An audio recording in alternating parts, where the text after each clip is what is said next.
ကမ္ဘာ့ကျန်းမာရေးအဖွဲ့ WHO ကနေအထူးသတိပေးချက်ထုတ်ပြန်လိုက်တဲ့ကုသဆေးမပေါ်သေးတဲ့ Hanta virus အန္တရာယ်အာဆီယံဒေသတွင်းကိုခြေဦးလှည့်လာနေပြီလို့သိရပါတယ်။အာဂျင်တီးနားနိုင်ငံကနေထွက်ခွာလာတဲ့ MV Hondias အပျော်စီးသင်္ဘောပေါ်မှာလူအချင်းချင်းကူးစက်နိုင်စွမ်းရှိတဲ့ Sharpa Andes Mosaic virus ကူးစက်မှုဖြစ်ပွားခဲ့ရကနေလက်ရှိအချိန်ထိ Dutch နဲ့ German လူမျိုးခရီးသည်3ဦးသေဆုံးခဲ့ပြီးဖြစ်တယ်လို့အဲ့ဒီသင်္ဘောပေါ်မှာလိုက်ပါခဲ့တဲ့စင်ကာပူနိုင်ငံသားတဦးနဲ့ PR တဦးတို့ဟာလေစင်ကာပူကိုပြန်လည်ရောက်ရှိလာလို့ NCID ကူးစက်ရောဂါဗေဒဌာနမှာတီးတန့်ခွဲခြားစောင့်ကြည့်ခံနေရတာပါ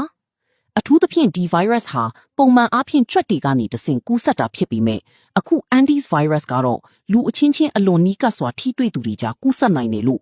WHO ကအတည်ပြုထားပြီးယောဂပြိုးပင်သက်တမ်းဟာ45ရက်အထိကြာမြင့်နိုင်တာကြောင့်တင်ဘောပေါ်ကနေနေရနိုင်ငံအသီးသီးကိုပြန်သွားကြတဲ့နိုင်ငံပေါင်း12နိုင်ငံကခရီးသည်တွေကိုကျန်းမာရေးတာဝန်ရှိသူတွေကအပူတပြင်းလိုက်လံရှာဖွေနေရတာဖြစ်ပါတယ်။ Hanta virus ဟာအစပိုင်းမှာဖျားတာကိုလက်ကိုက်ခဲတာနဲ့အစာအိမ်ပြဿနာတွေဖြစ်တတ်ပြီးနောက်ပိုင်းမှာအဆုတ်နဲ့နှလုံးကိုလှင်မြန်စွာထိခိုက်စေတဲ့အတွက်တိဆုံးမှုနှုန်းဟာ90%အထိမြင့်မားနိုင်တယ်လို့လက်ရှိအချိန်ထိကာကွယ်ဆေးနဲ့ကုသဆေးမရှိသေးတာကြောင့်အထူးသတိပြုရမှာပါ။